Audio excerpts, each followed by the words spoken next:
السلام عليكم ورحمة الله وبركاته. الحمد لله رب العالمين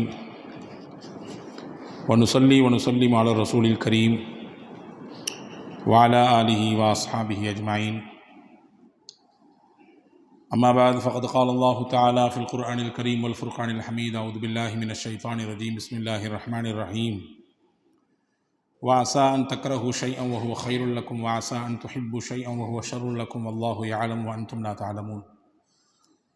قال نبينا محمد رسول الله صلى الله عليه وسلم: عجبا لأمر المؤمن إن أمره كله له خير وليس ذلك لأحد إلا لمؤمن إن أصابته سراء شكر فكان خيرا له وإن أصابته ضراء فصبر فكان خيرا له. اللهم صل على سيدنا محمد وعلى آل سيدنا محمد وأنزله المقعد المقرب عندك يوم القيامة. அளவற்ற அருளாளனும் நிகரற்ற பேரன்புடையனுமாகிய எல்லாம் வல்ல அல்லாஹுவின் திருப்பெயர் போற்றி புகழ்ந்து அண்ணலம் பெருமானார் முஹம்மது ரசூலுல்லாஹ் ஸல்லல்லாஹு அலைஹி வஸல்லம் அவர்கள் மீது ஸலாத்தையும் ஸலாமையும் சொல்லி அன்னாரை பின்பற்றிய சத்திய சஹாபாக்கள், நல்லோர்கள், சுஹதாக்கள், சாலிஹீன்கள், இமாம்கள், இறைநேச செல்வர்கள், குறிப்பாக இந்த ஜும்மாவின் அவைக்கு வருகை வர இருக்கிற எல்லா மக்களின் மீதும் எல்லாம் வல்ல அல்லாஹுவின் அன்பும் அருளும் என்றும் நிறைவாக நின்று நிலவட்டுமாகுக. ரப்புல் ஆலமீன் நம்முடைய பாவங்களை, தவறுகளை மன்னித்து அவனுடைய திருப்பொருத்தத்திற்குரிய நன்மக்களாக நம் எல்லோரையும் சேர்த்து அருள் புரிவானாக. வாழும் காலம் வரை ஆரோக்கியத்தை நிறைவாக தந்து மருத்துவமனையின் அனைத்து விதமான துன்புதையரங்களை விட்டு, செலவினங்களை விட்டு நம்மையும் நம்முடைய குடும்பத்தினர்களையும் அல்லாஹ் காத்து ரட்சிப்பானாக.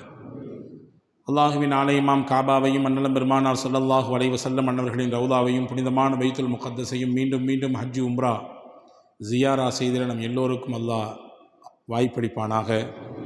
உலகை விட்டு மூச்சடங்கும் நேரம் லா இலாஹ இல்லல்லாஹ் முஹம்மது ரசூலுல்லாஹ் என்ற கலிமாவை சொல்லி நம்முடைய ஆத்மாக்களை அல்லாஹ் கைப்பற்றி நாளை ஜன்னத்துல் ஃபிர்தௌஸிலே நம்மையும் நம்மை ஈண்டெடுத்த பெற்றோர்கள், நமக்கு கல்வி தந்த உஸ்தாதுமார்கள், நம்மிடத்திலே துவாவுக்காக வேண்டிய அத்துணை மக்களையும் நாயகத்தின் தலைமையின் கீழே ஃபிர்தௌஸிலே ஒன்றிணைத்து அருள் புரிவானாக. ஆமீன் யா ரப்பல் ஆலமீன். கண்ணியத்திற்கும் மரியாதைக்கும் உரிய சகோதரர்களே, பெரியோர்களே, மூமின்களே, மகிழ்ச்சிகரமான வாழ்க்கையை நாம் எல்லோரும் எதிர்பார்க்கிறோம். ஆனால் கால ஓட்டத்தில் நாம் சந்தித்து கொண்டிருக்கக்கூடிய விஷயங்கள் ஏதோ ஒரு விதத்தில் நமக்கு துன்பத்தை தருகிறது, கவலைகளை தருகிறது. அது நம்முடைய குடும்பம், அல்லது நாம் செய்யக்கூடிய தொழில், அல்லது நம்மிடத்தில் இருக்கக்கூடிய தொடர்பு, அல்லது நாம் இழந்த ஏதேனும் ஒரு இழப்பு. அந்த கவலை, துன்பம், வருத்தம், சிலருக்கு பிள்ளைகள் இல்லையே என்று, சிலருக்கு பிள்ளைகளை கொண்டு, சிலருக்கு சிறந்த தொழில் அமையவில்லையே என்று, சிலருக்கு அமைந்த தொழிலை கொண்டு, இப்படி ஒவ்வொருவருக்கும் ஒவ்வொரு விதமாக கவலைகளினுடைய ரூபம் மாறுபடுகிறது. யாரும் கவலையற்றவர்கள் இல்லை, யாரும் நெருக்கடிகளற்றவர்கள் இல்லை. ஏதோ ஒரு சில நெருக்கடிகள் மனிதனை போட்டு நெருக்குகிறது. சில நேரங்களில் அதில் நாம் துவண்டுதான் போகிறோம். ஆனால் உள்ளபடியே ஒரு மூமின் எப்படி இருக்க வேண்டும் என்பதற்கு அருமை நாயகம் ஸல்லல்லாஹு அலைஹி வஸல்லம் அன்னவர்களும் சரி, அல் குர்ஆனும் சரி அழகாக நமக்கு வழிகாட்டுகிறது. எந்த காலகட்டத்திலும் நீங்கள் மனம் தளர்ந்து விடக்கூடாது. நமக்கு வரக்கூடிய பிரச்சனைகள் அல்லது நாம் சந்திக்கக்கூடிய இன்னல்கள், சிரமங்கள், அதை வைத்து நாம் மனதால் புழுங்கி அதை நினைத்தே உருகிவிடக்கூடாது. குர்ஆன் நம்மை ஆசுவாசப்படுத்துகிறது. அல்லாஹ்வின் பேரருளை விட்டு நீங்கள் நிராசையாகி விடாதீர்கள். உலகத்தில் சில விஷயங்களை நீங்கள் விரும்புவீர்கள், ஆனால் உங்களுக்கு அது கிடைக்காமல் போகலாம். உலகத்தில் சில விஷயங்கள் வேண்டாம் என்று நீங்கள் வெறுப்பீர்கள், ஆனால் அதுதான் உங்களுக்கு கிடைக்கும். நீங்கள் நினைக்க வேண்டாம், நம்ம நினைச்சதுலாம் கிடைக்கலையே, நம்ம எது வேண்டாம்னு நினைச்சோமோ அதுவெல்லாம் கிடைக்குது அப்படின்னு நினைக்காதீங்க. அல்லாஹ் நம்முடைய நெற்றி பொட்டில் அடித்தால் போன்று சொல்கிறான், வல்லாஹு யஅலம் வ அன்தும் லா தஅலமூன். அல்லாஹ்வுக்கு தெரியும், படைத்தவனவன், உங்களுக்கு தெரியாது என்கிறான். எனவே நீங்கள் விரும்புவது உங்களுக்கு கேடாக விரையும், நீங்கள் வெறுப்பது உங்களுக்கு நன்மையாக கிடைக்கும். எனவே அல்லாஹ்வுக்கு தெரியும், உங்களுக்கு தெரியாது என்று அல்லாஹ் இந்த ஒற்றை வார்த்தையில் தன்னுடைய அற்புதமான வரிகளை முடித்துக் கொள்கிறான். நபிகள் பெருமானார் ஸல்லல்லாஹு அலைஹி வஸல்லமுடைய வாழ்க்கையிலே இதற்கு எக்கச்சக்கமான உதாரணங்களை நம்மால் பார்க்க முடிகிறது. அன்பு பெருமக்களே, ஹஜ்ரத் சையதுனா தாவூத் அலைஹிஸ்ஸலாம் காலத்தில் நடந்த ஒரு நிகழ்ச்சியை நான் உங்களுக்கு தெரியப்படுத்துகிறேன். தாவூத் அலைஹிஸ்ஸலாம் இடத்திலே ஒரு பெண்மணி வந்தார்கள். வந்த பெண்மணி சொன்னாங்க, ரப்புக வாலிமுன் அம் ஆதிலுன். நபி தாவூத் அவர்களே, நீங்கள் இறைவனின் தூதர், உங்களுடைய ரப்பு அநியாயக்காரனா அல்லது நீதவானா? கேட்குற கேள்வி வித்தியாசமாக இருக்குல்ல. உங்களுடைய ரப்பு அநியாயக்காரனா இல்லது நீதம் செலுத்தக்கூடியவனா? என்னமா கேட்குற கேள்வி? நிச்சயமாக படைத்தவன் நீதத்திற்குரியவனாகத்தான் இருப்பான். எப்படி அவன் அநியாயக்காரனாக மாறுவான்? உன் கதை என்ன? ஏன் இப்படி உன்னை இந்த கேள்வியை கேட்க வைத்தது என்ன விஷயம்னு கேட்டாங்க. அந்த பெண்மணி சொன்னார்கள், நான் ஒரு கணவனை இழந்த பெண். என்னுடைய கணவன் வஃபாத் ஆகிவிட்டார், இறந்து விட்டார். நான் ஒரு விதவை பெண். மட்டுமல்ல, எத்தீமான 3 பெண் பிள்ளைகளுக்கு தாய். நான் 3 பெண் பிள்ளைகள் நான் தான் பராமரிச்சுட்டு இருக்கிறேன். ஏதோ நான் செய்யக்கூடிய உழைப்பு, அதில் கிடைக்கக்கூடிய சொற்ப ஊதியம், அதை வைத்து எங்களுடைய கால்வயிறு அறவயிறு கஞ்சி குடித்து ஏதோ வாழ்க்கை ஓடிக்கொண்டிருக்கிறது.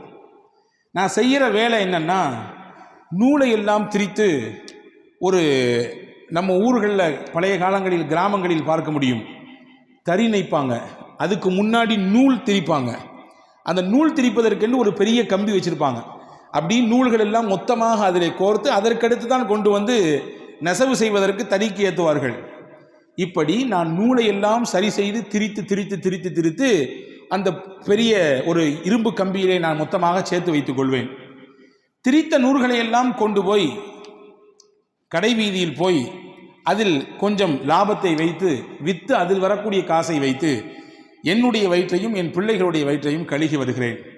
நேற்றைய நாள் நான் நூலை திரித்து எடுத்து பஜாரிலே கொண்டு விற்கலாம் என்று போனால், திடீரென்று எங்கிருந்தோ ஒரு பெரிய கழுகை போன்று உண்டான அமைப்பில் ஒரு பறவை வந்து அந்த நூலையும் அந்த மொத்த இரும்பு கம்பியையும் மொத்தமாக தூக்கிவிட்டு போய்விட்டது.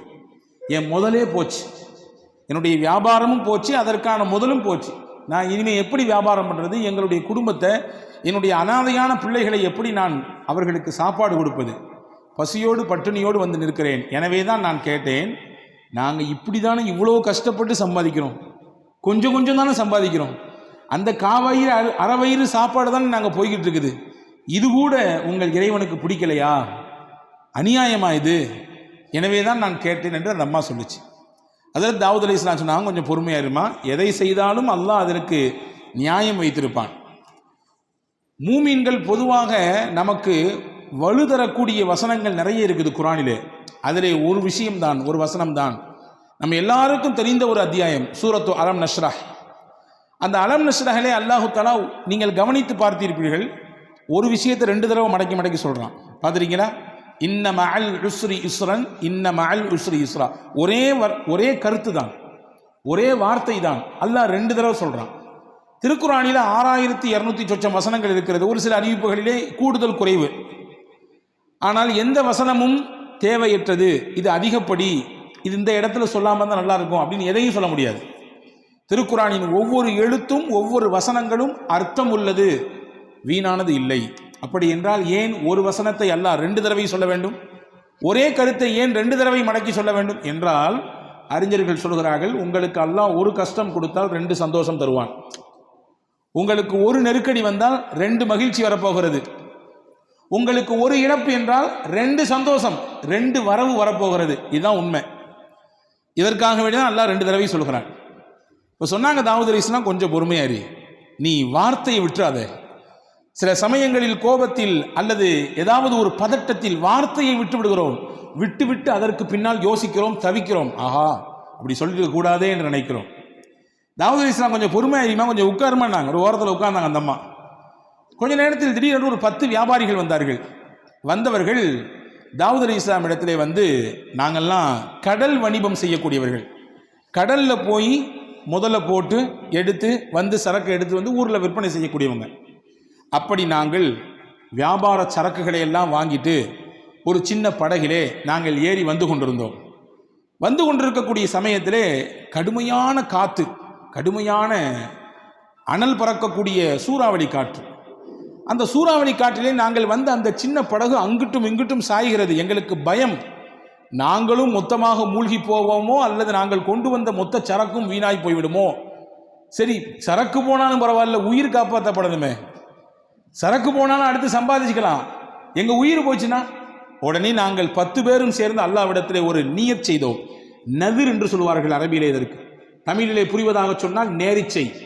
அல்லாஹ்விற்காகவே நாங்கள் நேரிச்சை செய்தோம். என்ன நேரிச்சை செய்தோம்? இறைவா, இந்த கஷ்டத்திலிருந்து எங்களை நீ காப்பாற்றி விட்டால், இந்த சிரமத்திலிருந்து எங்களை நீ மீட்டெடுத்து கொண்டு வந்து கரை சேர்த்தால், எங்களிலே தலைக்கு ஒருவர் 100 தங்க காசு, தலைக்கு 100 தங்க காசு என்ற வீதத்திலே 1000 தங்க காசுகளை உன்னுடைய பாதையிலே நாங்கள் சதகா செய்வோம் என்று நியத் செய்தோம். நியத் செய்து அல்லாஹ்விடத்திலே துவா செய்தோம். ஒன்றை நீங்கள் ஆழமாக எப்பொழுதுமே உள்வாங்கிக் கொள்ள வேண்டும். நம் மனதிலே எப்பொழுதும் இந்த வார்த்தை இருக்க வேண்டும். நாம் கேட்கிற எந்த துவாவும் வீணாகாது. வாழ்க்கையில் எந்த துவாவும் வீணாகாது. கிடைப்பதற்கு முன்பின் ஆகலாம். கிடைப்பதற்கு இந்த மாதம் கேட்டது அடுத்த மாதம், அல்லது இன்னும் 4 மாதம் கழிச்சு, அல்லது 1 வருஷம், அல்லது 4 வருஷம் கிடைக்கும். வீணாகாது. துவா வீணாகாது. நிச்சயமாக அல்லாஹ் அந்த துவாவிற்கு பதில் தருவான். ஏதோ ஒரு ரூபத்தில் தருவான். ஒன்று கேட்டதை கொடுப்பான், இல்லை என்றால் அந்த துவாவின் மூலமாக நமக்கு வர இருக்கிற ஆபத்தை பாதுகாப்பான்.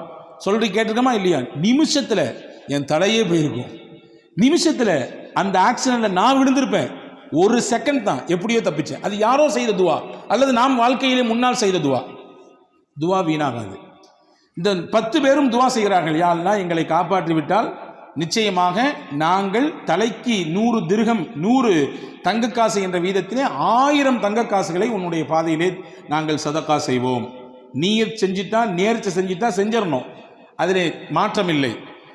கிடைச்ச பின்னாடி கொஞ்சம் கம்மியாக கொடுக்கறது, அல்லது கொஞ்சம் தாமதிக்கிறது, அல்லது அது தவணையில் போடுறது, இதுவெல்லாம் தப்பு. நேர்ச்சை என்று செய்துவிட்டால் உடனடியாக அதை நிறைவேற்றிவிட வேண்டும். இது மார்க்கம் சொல்லக்கூடிய ஒரு சட்டம். இப்படி துவா செய்துவிட்டு கொஞ்ச நேரத்தில் பார்த்தோம், எங்கிருந்தோ ஒரு பெரிய பறவை வந்தது. அந்த பறவையினுடைய அழகிலே ஒரு பெரிய இரும்பு கம்பி வைத்திருந்தது. அந்த கம்பி நிறைய நூட்கள் சுத்தப்பட்டிருந்தது.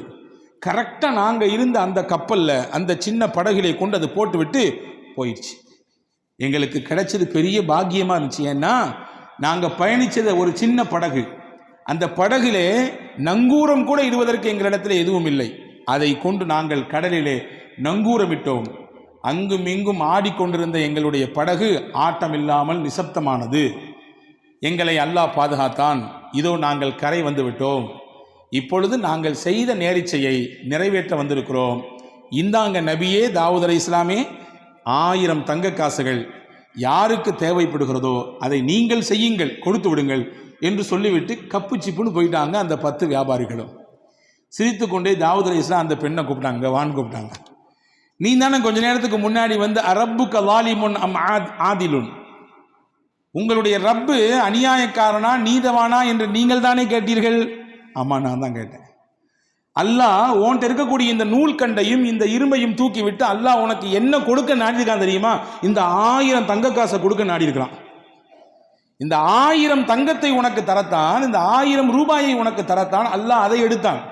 இந்த வச்சுக்கோ, இதுக்கு தகுதியான ஆள் நீதான், நீதே இதை பயன்படுத்து, உன் பிள்ளைகளுக்கு கொண்டு போய் இதை கொடு, உணவு வாங்கி கொடு, உங்களுடைய வாழ்க்கைக்கு தேவையானதை இதை வைத்து பயன்படுத்திக் கொள் என்று தாவூத் அலைஹிஸ்ஸலாம் அந்த பெண்ணிடத்திலே சொல்லி அனுப்பியதாக ஒரு வரலாற்று செய்தி இருக்கிறது. அன்பு சகோதரர்களே, எந்த காலகட்டத்திலும் இதுதான் மூமியின் நம்பிக்கை.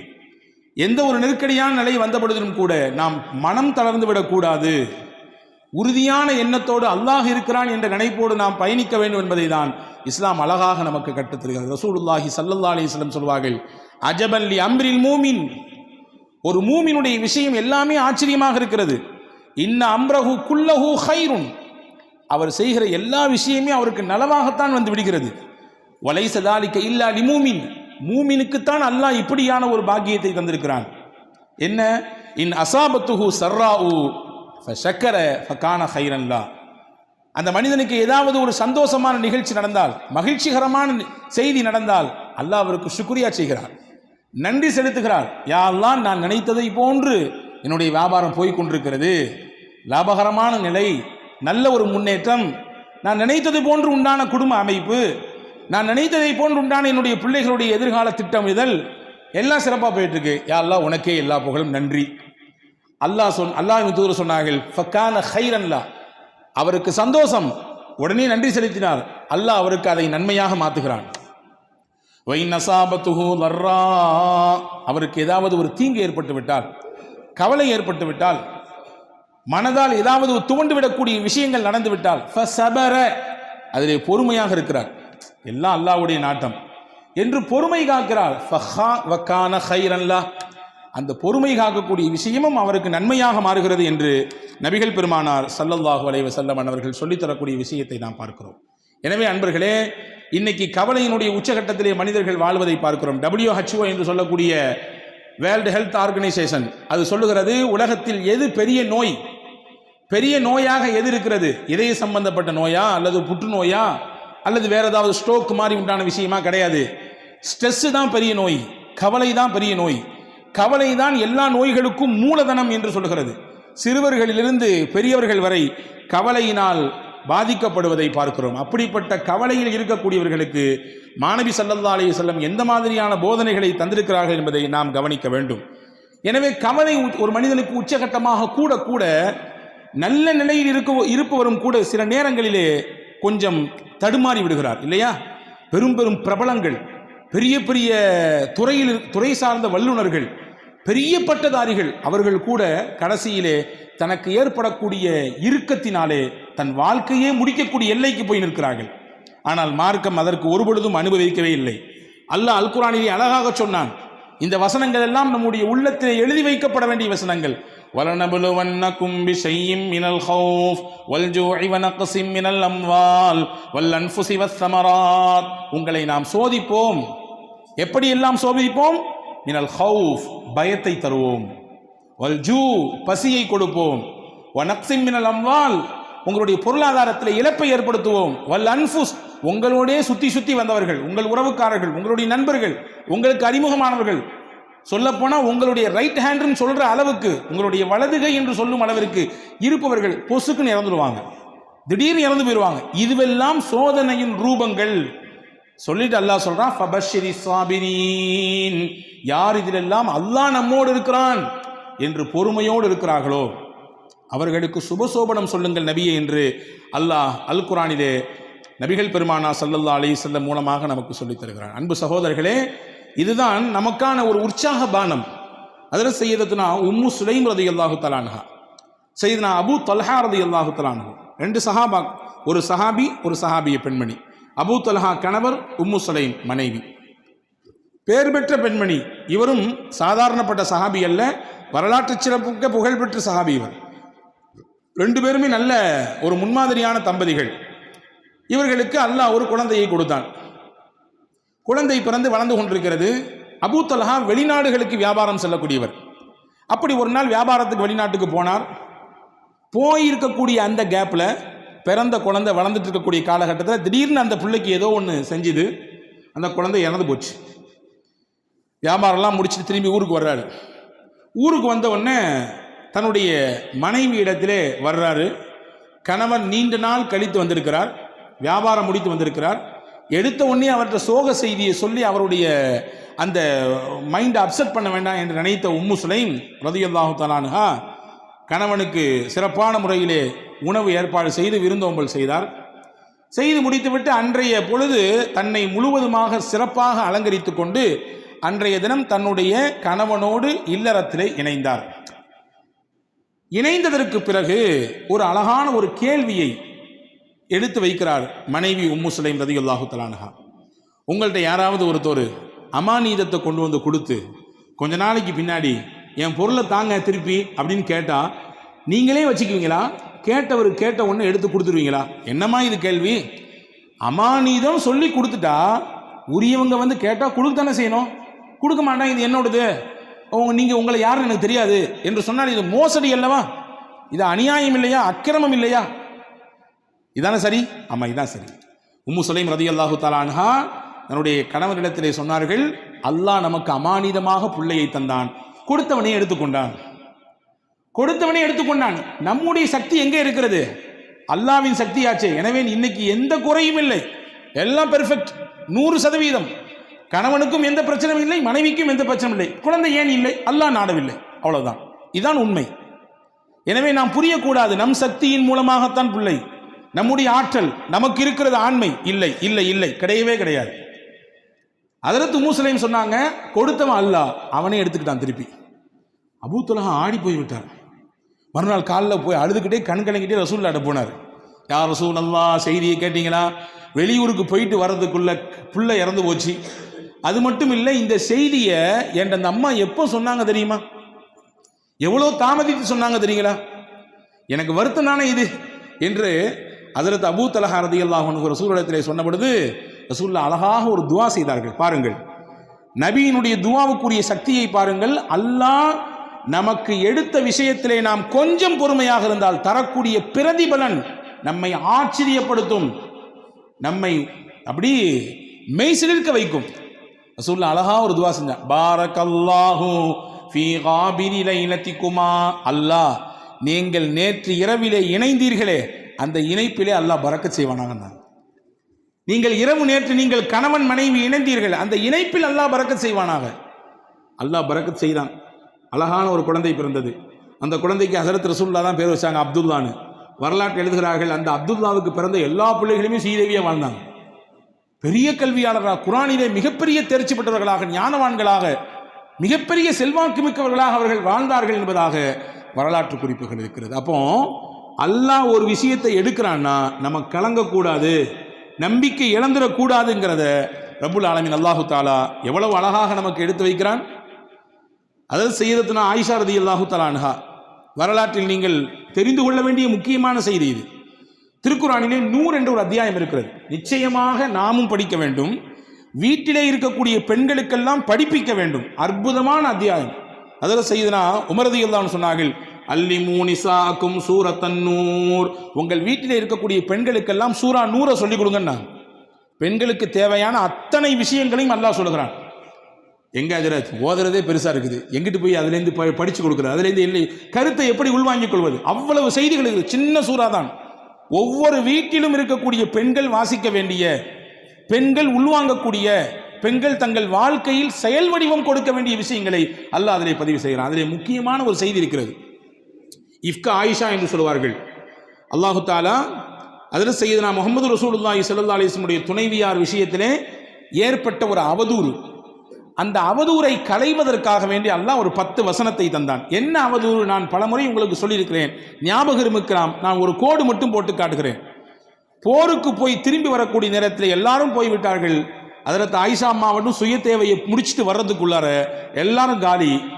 கடைசியில் எல்லாத்தையும் பார்க்கறதுக்காக நியமிக்கப்பட்டவர், ஏதாவது தவறவிடப்பட்டதா என்பதை பார்ப்பதற்கு நியமிக்கப்பட்ட சஃப்வான் மட்டும்தான் இருந்தார். ரசூலுல்லாஹி ஸல்லல்லாஹு அலைஹி வஸல்லம் அன்பு தோழர் சஹாபி ரலியல்லாஹு அன்ஹு. இவங்க ஆயிஷா அம்மாவை கண்டு ரசூலுல்லாஹ்வுடைய துணைவியார் என்பதை உறுதி செய்து தான் வந்த ஒட்டகையை அமர்த்தி வைத்து அதில் மேலே ஆயிஷா அம்மாவை உட்கார வச்சு கீழே பிடிச்சிட்டு நடந்து வந்தாங்க. ஒட்டகத்தினுடைய கயிறை பிடித்து கொண்டு நடந்து வந்தார்கள். மதீனாவுக்குள்ள என்ட்ரி ஆகும்போது முனாஃபிக்கின்கள்லாம் லட்டு சாப்பிட்ற மாதிரி இருந்துச்சு. இந்த நிகழ்ச்சி அல்வா சாப்பிட்ற மாதிரி. என்ன, எல்லாரும் போயாச்சு, முகமது ரசூலுல்லாஹ்வுடைய துணைவியார் மேலே உட்கார்ந்துருக்காங்க, கீழே வர்றது ஒரு அந்நிய ஆண் சஃப்வான். இதை அப்படி முடிச்சு போட்டு, பொதுவாகவே தானே இயல்பு தானே, நல்ல விஷயம் ஸ்லோவாக போகும், அதே கெட்ட விஷயம் அப்படி தாறுமாறா பரவும் இல்லையா, தீயா பரவும். இப்படி தீயாக பரவியது மதீனா முழுக்க. நாயகத்தின் துணைவியார் அன்னை ஆயிஷாவையும் ஹஜ்ரத் சையதுனா சஃப்வான் ரலியல்லாஹுவையும் இணைத்து தப்பு தப்பாக பேச்சு. அல்லாஹ் இந்த நிகழ்ச்சி நீண்ட பட்டியல். அல்லாஹ் இதில் யாரெல்லாம் பங்கெடுத்தார்களோ அவர்களுக்கெல்லாம் உலகத்திலும் சோதனையை கொடுத்தான், ஆகிரத்திலும் நிச்சயமாக அதற்கான வேதனை உண்டு என்று குர்ஆனிலே சொன்னான். இந்த நிகழ்ச்சிக்கு அல்லாஹ் பாடம் சொன்னான். அல்லாஹ் பாடம் சொன்னான், இது இல்லை, ஆயிஷா அம்மா மீது எந்த குற்றமும் கிடையாது, அவங்க பத்தினி, 10 மாத்து தங்கம், அவர்கள் ஒரு தூசு கூட அவர்கள் மீது படவில்லை, அவ்வளவு தூய்மையானவங்க. ஏன்னா தூய்மையானவர்களாக இருப்பதினாலே தான் நாயகத்திற்கு அல்லாஹ் துணைவியாக தேர்வு செய்தான், நாயகத்திற்கு மனைவியாக அல்லாஹ் தேர்வு செய்தான். அல்லாஹ்வால் தேர்வு செய்யப்பட்ட முடிவு அது. எனவே அவர்கள் 100% தூய்மையானவர்கள் அப்படிங்கிறத அல்லாஹ் குர்ஆனிலே 10 வசனங்களை கொடுத்து சொன்னான். இதுல என்ன செய்தினா, இந்த வசனங்களை துவங்கும் போது அல்லாஹ் துவங்குறான் பாருங்க. இன்னல்லதீன ஜாஊ பில் இஃப்கி உஸ்பத்தும் மின்கும் லா தஹ்ஸபூஹு ஷர்ரல் லக்கும் பல் ஹுவ கைருல் லக்கும். நபியே, அவதூறாக உங்கள் துணைவியாரின் மீது இட்டுக்கட்டி தேவையில்லாத பழிகளை சுமத்தி கொண்டு சில மக்கள் இந்த தெருவிலே ஊரிலே நடமாடி கொண்டிருக்கிறார்கள். லா தஹ்ஸபூஹு ஷர்ரல் லக்கும், இதை தீங்கு கெடுதி என்று நீங்க நினைக்காதீங்க. பல் ஹுவ கைருல் லக்கும், இது நன்மைன்றான் அல்லாஹ், இது நல்லதுன்றான். எப்படிங்க நன்மை? ரசூலுல்லாஹ்வுடைய குடும்பத்தின் மீது இப்படி பழி சுமத்திட்டாங்க, பொறுக்குமா? நமக்கு தாங்குமா? தாங்காது. அல்லாஹ் சொல்றான் நன்மை. எப்படி நன்மை? எப்படி நன்மை தெரியுமா? நாயகம் இருக்கும் காலத்திலேயே இந்த நிகழ்ச்சி நடந்தது. எனவே அல்லாஹ் அருள் வசனங்கள் இறக்கி உண்மைப்படுத்திட்டான், தூய்மைப்படுத்திட்டான். எந்த பிரச்சனையும் கிடையாது.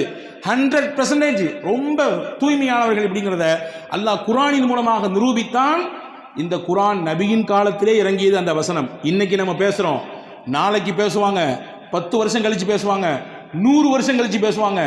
உலக அழிவு நாள் வரை நாயகத்தினுடைய துணைவியார் தூய்மையானவர்கள், தூய்மையானவர்கள், தூய்மையானவர்கள் பேசிக்கொண்டே இருப்பார்கள். வச்சுக்குங்களேன், ஒரு சின்ன கற்பனை. இதே நிகழ்ச்சி நாயகத்தின் வஃபாத்துக்கு பின்னால் நடந்திருந்தால், நாயகத்தினுடைய ஹயாத்துக்கு பின்னால் நடந்திருந்தால், அது இல்லைங்கிறத ப்ரூஃப் பண்ணிடலாம், வேற விஷயம். ஆனா குர்ஆன் வந்திருக்குதாவே. குர்ஆனினுடைய வசனம் யாரோடு முடிந்து போனது? நாயகத்தோடு முடிந்து போனது. ரசூலுல்லாஹ்வுடைய ஹயாத்தோடு அவர்களுடைய முடிவு குர்ஆனும் கத்தம் ஆயிடுச்சு. வஹி வராது. வஹி வரக்கூடிய காலத்திலேயே இந்த ஒரு செய்தி நடந்து, இப்படிலாம் கிடையாது, 100% பியூர், உங்க வீட்டு துணைவியார்கள் எல்லாம் அவ்வளவு தூய்மையானவர்கள் அப்படிங்கிறத அல்லாஹு தாலா அருமையான முறையிலே இங்கே உலக மக்களுக்கு பறைசாட்டினான். எனவே இது நன்மை தான், தீமைன்னு நினைக்காதீங்கன்னு அல்லாஹ் சொன்னான். அன்பர்களே, நாம் பார்க்கக்கூடிய விதத்தில் தான் இருக்கிறது. நமக்கு வரக்கூடிய விஷயங்கள் எப்படியானது என்பதை நாம் பார்க்கிற விஷயத்தில் தான் இருக்கிறது.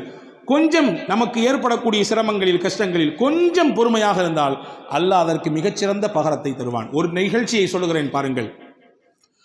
அபூ தல்ஹா ரதியல்லாஹு தஆலா அன்ஹு என்ற ஒரு சஹாபி, நபி ஸல்லல்லாஹு உம்மு சலமா ரதியல்லாஹு தஆலா அன்ஹா, அபூ சலமா ரதியல்லாஹு தஆலா அன்ஹா, இவங்க ரெண்டு பேரும் கணவன் மனைவி. கணவன் மனைவி, அதே நேரத்தில் சிறந்த கணவன் மனைவி. சிறந்த கணவன் மனைவி ஏன் சொல்றேன்னா, நாயகத்திரத்தில் என்னெல்லாம் கேட்டாங்களோ அதெல்லாம் வந்து ரசூலுல்லாஹ்ட்ட கேட்ட விஷயத்தை அப்படி மனைவிட்டு வந்து அப்படி ஒப்பிச்சிருவாங்க. நல்ல விஷயத்தை ஷேர் பண்ணிக்குவாங்க. இன்னைக்கு எதெல்லாமோ பேசுகிறோம், எங்கெங்க உள்ள விஷயத்தெல்லாம் பேசுகிறோம், குடும்ப விஷயத்தை எடுத்து பேசுகிறோம், மற்ற விஷயங்களை, நல்ல விஷயங்களை நாம் நம்முடைய துணைவியார்களோடு பகிர்ந்து கொள்கிறோமா, அதற்கு குடும்பத்தில் நேரம் வைத்திருக்கிறோமா என்றால் பல நபர்களுக்கு கேள்வியிலே இல்லை என்று தான் வருகிறது, இல்லையா? அபூ சலமா, ஹஸரத் அபூ சலமா நபியிடத்தில் கேட்ட விஷயத்தெல்லாம் வந்து ஷேர் பண்ணுவாங்க. அப்படி ஒரு நாள் ஒரு விஷயம் சொன்னாங்க. ரசூலுல்லாஹ் இன்னைக்கு ஒரு செய்தி சொன்னாங்க. என்ன தெரியுமா சொன்னாங்க? யாருக்கு அல்லாஹ் ஒரு சோதனையை தந்து அந்த சோதனையிலே அவர் பொறுமையாக இருந்து, இன்னா லில்லாஹி வ இன்னா இலைஹி ராஜிஊன், சோதனைனா இழப்பா இருக்கலாம், கஷ்டமா இருக்கலாம், நெருக்கடியா இருக்கலாம், எதா இருந்தாலும் இருக்கலாம், இன்னா லில்லாஹ் சொல்லிட்டு ஒரு துவா சொன்னார். என்ன துவா? அல்லாஹும்ம அஜிர்னி ஃபீ முஸீபதி வக்லிஃப்னி கைரம் மின்ஹா, யா அல்லாஹ், எனக்கு இந்த இழப்பு ஏற்பட்டிருக்கு, இந்த கஷ்டம் ஏற்பட்டிருக்கு, இதுக்கு நீ தான் கூலி தரணும், நான் இழந்ததை விட சிறந்த பகரத்தை நீ எனக்கு தரணும் என்று ஒருவர் துவா செய்தால் அல்லாஹ் அவருக்கு ஏற்பட்ட இழப்புக்கும் கூலி கொடுப்பான், அவர் இழந்ததை விட மிகச்சிறந்ததையும் கொடுப்பான் அப்படின்னு ரசூலுல்லாஹ் சொன்னாங்கம்மா. அப்படின்னு சொல்லி ஹஸரத் அபூ சலமா உம்மு சலமா ரலியல்லாஹு இடத்திலே சொல்லி கொடுத்தாங்க. இது ஒரு செய்தி. கொஞ்ச நாள் கழிஞ்சது, உஹது யுத்தத்துக்கு போனாங்க அபூ சலமா. அவருக்கு ஒரு சின்ன காயம் பட்டுச்சு, திரும்பி வந்தாங்க, அந்த காயமே பெருசாகி கடைசியில் அதுவே மௌத்துல போய் விட்டுடுச்சு, இறந்துட்டாங்க. அப்படி ஒரு அந்யுன்யம். அவர்களின் வரலாற்றை நீங்கள் வாசித்தால் கண்ணீர் தொட்டு தான் பக்கங்களை திருப்ப வேண்டும். ஒரு குடும்பமே சேர்ந்து இந்த மார்க்கத்திற்காக தியாகம் செய்த ஒப்பற்ற குடும்பத்திற்கு சொந்தக்காரர்கள், கணவன் மனைவி சின்ன பிள்ளை, அவ்வளவு சிறப்பான ஒரு வரலாற்றுக்கு சொந்தக்கார பெண்மணி. கணவன் இறந்துட்டாங்க, தன்னந்தனியா மதீனா நிற்கிறாங்க, குடும்பம் கிடையாது, உறவு கிடையாது, யாரும் இல்லை. இப்போ அந்த அம்மாவுக்கு வரக்கூடிய சிந்தனை, தான் கணவன் சொல்லி கொடுத்த அந்த ஹதீஸ் ஞாபகத்துக்கு வந்துச்சு. ஞாபகத்துக்கு வந்தவொடனே அந்த அம்மா அந்த ஹதீஸை அதை ஞாபகப்படுத்தி மறுபடியும் இன்னா லில்லாஹ் சொல்லிட்டு, அல்லாஹும்ம அஜிர்னி ஃபீ முஸீபதி வக்லிஃப்னி கைரம் மின்ஹா இந்த துவா ஓதிட்டு சொன்னாங்க, ஐயு ரஜுலி கைரும் மின் அபீ சலமா, அபூ சலமா எனக்கு அப்படி ஒரு கணவர், அவரை மாதிரி உண்டா? அவர் இப்போ நான் இழந்துட்டேன், அவருக்கு நிகராக அல்லது அவரை விட சிறந்தவராக எப்படி யார் எனக்கு கணவராக வர முடியும் என்ற ஒரு ஆற்றாமையில் அந்த அம்மா வெளிப்படுத்தினாங்க. அந்த வார்த்தையை வரலாற்றில் எழுதுறாங்க. அந்த அம்மா சொல்லிட்டு சொன்னாங்களாம், என்றாலும் ரசூலுல்லாஹ் சொல்லியிருக்காங்க, அதில் 100 இல்லை 1000 லட்சம் அர்த்தம் இருக்கும், நான் அல்லாஹ்வுக்காண்டி பொறுமையாகிறேன். அப்படியே வரலாற்றின் பக்கங்களுக்குள்ளே போனால் கொஞ்ச நாளைக்கு பின்னாடி அதில் அபூபக்கர் ரலியல்லாஹு பொண்ணு கேட்டாங்க. அபூ சலமா உம்மு சலமாவை மாட்டேன்ட்டாங்க. உமர் ரலியல்லாஹு பொண்ணு கேட்டாங்க, மாட்டேன்ட்டாங்க. கொஞ்ச நாள் கழிச்சு ரசூலுல்லாஹ்வே வந்து பொண்ணு கேட்டாங்க, உங்களை நான் நிக்கா செய்ய ஆசைப்படுறேன், நிக்கா செஞ்சுக்கிட்டாங்க. அன்பு சகோதரர்களே, அந்த அம்மா சொன்ன அந்த வார்த்தைக்கு அல்லாஹ் நிச்சயமாக நம்மை கைவிட மாட்டான், சிறந்த பகரத்தை தருவான். இழப்பு தான், ஈடு செய்ய முடியாத இழப்பு தான், கஷ்டம்தான், பொறுத்து கொள்ள முடியாத கஷ்டம்தான். என்றாலும் ரசூலின் வார்த்தைக்கு நான் முக்கியத்துவம் கொடுக்கிறேன், நிச்சயமாக நான் பொறுமையாக இருக்கிறேன் என்று சொன்னதற்கு அல்லாஹ் கொடுத்த கூலி நபியவே கணவனாக அல்லாஹ் மாற்றி கொடுத்தான். இப்போ நபியை விட உலகத்திலே சிறந்தவர் உண்டா? அபூ சலமாவை விட மிஞ்சியவராச்சே பெருமானா ஸல்லல்லாஹு அலைஹி வஸல்லம். எனவே வாழ்க்கையில் தன்னம்பிக்கை ஒருபொழுதும் இழந்துவிடக்கூடாது. சிரமங்கள் கஷ்டங்கள் வருகிற சமயத்தில் எப்படி ஒரு மனிதன் அதை கையாள வேண்டும், எப்படி தன்னுடைய வாழ்க்கைக்கு அதை அடுத்த கட்டத்துக்கு நகர்த்தி செல்ல வேண்டும், மொத்தமாக மனதால் துவண்டு எதையெல்லாமோ கற்பனை பண்ணிட்டு இப்படிலாம் நடந்துருமா, இப்படிலாம் நடந்துருமா என்று யோசித்து கடைசியில் இருக்கிற வாழ்க்கையை நாம் சூனியமாக்கி கொள்ளக்கூடாது என்பதை மார்க்கம் அழகாக சொல்லித் தருகிறது. ஒரு 10 வயது சிறுவன் நடந்த உண்மை சம்பவம். அந்த சிறுவனுக்கு உடலிலே ஒரு பாதிப்பு. தாய் அழைத்து கொண்டு போகிறார். மருத்துவரிடத்தில் போய் எல்லாம் விசாரிச்சா கடைசியில் மருத்துவர் சொல்லியிருக்காங்க, புள்ள புற்றுநோயால் பாதிக்கப்பட்டிருக்காரு. அந்த அம்மாவால் தாங்க முடியல. எப்படி தாங்க முடியும்? 10 வயசு குழந்தைக்கு இப்படி ஒரு பிரச்சனைன்னா. பையன் வெளியே வந்தவனை கேட்டான், என்னம்மா எனக்கு பிரச்சனைன்னு. அம்மா சொல்லிச்சு, ஒன்றும் இல்லைடா தம்பி, உன் உடம்புல கொஞ்சம் பூச்சி இருக்காம்மா, வேற ஒன்றும் இல்லை அப்படின்னு சொல்லிச்சு. அந்த பையனுக்கு ஒரு இயற்கை பழக்கம் இருந்துச்சான், வீடியோ கேம் விளையாடுவான், எதையாவது ஷூட் பண்ணிக்கிட்டே இருப்பான். 6 மாதம் எந்த பிரச்சனையும் இல்லை. 6 மாதம் கழித்து மறுபடியும் ஹாஸ்பிட்டலுக்கு வர்றான். வந்த உடனே டாக்டருக்கு ஆச்சரியம், என்ன மிராக்கலாக இருக்குது, ஆச்சரியமாக இருக்குது, எந்த பிரச்சனையுமே இல்லை, எல்லாம் பியூராக இருக்கிறான் பையன், ஒரு புற்று கூடிய அந்த அடையாளமே தெரியலையே அப்படின்னு. அப்போ வெளியே வந்தோன்னு அம்மா கேட்டுச்சான், என்னடா தம்பி செஞ்ச நீ அப்படின்னு. நீ தான் சொன்னாலம்மா என் உடம்புல பூச்சி இருக்குன்னு. நான் வீடியோ கேம் விளாடும் போதெல்லாம் ஷூட்டிங் பண்ணுவேன், ஷூட்டிங் பண்ணும்போது நினச்சிக்குவேன், அந்த என் உடம்புல இருக்கக்கூடிய அந்த பூச்சியை நான் சுடுறேன், அந்த பூச்சியை நான் சுடுறேன் என்று ஒவ்வொன்றாக நினைத்து சுட்டேன் என்று அந்த பையன் சொன்ன பொழுது தாய் உணர்ந்ததாம், எவ்வளவு பெரிய ஒரு வார்த்தை, ஒரு நம்பிக்கை அவனுடைய உடம்பிலே மிகப்பெரிய மாற்றத்தை தந்திருக்கிறது என்று. எனவே அல்லாஹ் இருக்கிறான், எந்த கட்டம் வந்தாலும், எந்த சிரமங்கள் வந்தாலும், எவ்வளவு பெரிய நெருக்கடிகள் கவலைகள் வந்தாலும் அவன் இருக்கிறான் நம்மோடு என்ற எண்ணத்தோடு வாழ்க்கையில் நாம் பயணித்தால் எவ்வளவு பெரிய விஷயங்களையும் எதிர்கொள்ளக்கூடிய சக்தியையும் ஆற்றலையும் வல்ல அல்லாஹ் நமக்கு தருவான் என்பதை தான் மேலே கூறிய நிகழ்ச்சிகளும் நாயகத்தினுடைய வார்த்தைகளும் நமக்கு சொல்லித் தருகிறது. வல்ல அல்லாஹ் அப்படிப்பட்ட உயர்ந்த நற்பாக்கியத்திற்குரிய சிந்தனையோடு வாழக்கூடிய நற்பாக்கியத்தை உங்களுக்கும் எனக்கும் எல்லா மக்களுக்கும் அல்லாஹ் வழங்கல் புரிவானாக. ஆமீன். வாஹிரு தஅவானா அல்ஹம்துலில்லாஹி ரப்பில் ஆலமீன். அஸ்ஸலாமு அலைக்கும்.